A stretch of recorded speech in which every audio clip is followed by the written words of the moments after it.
I would rather get a deal because we can open the strait immediately upon signing. The one guarantee that I have to have is that there will be no nuclear weapons. They've agreed to that. And it was very interesting.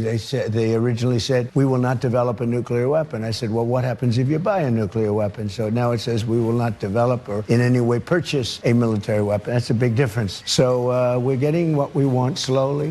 Very tough negotiators. It takes a long time. I'm in no hurry. I'd like to say I'm in a hurry because, you know, gasoline prices are going to come tumbling down, but if you're going to be in a hurry, you're not going to make a good deal. And slowly but surely we're getting, I think, what we want. And if we don't get what we want, we're going to end it a different way.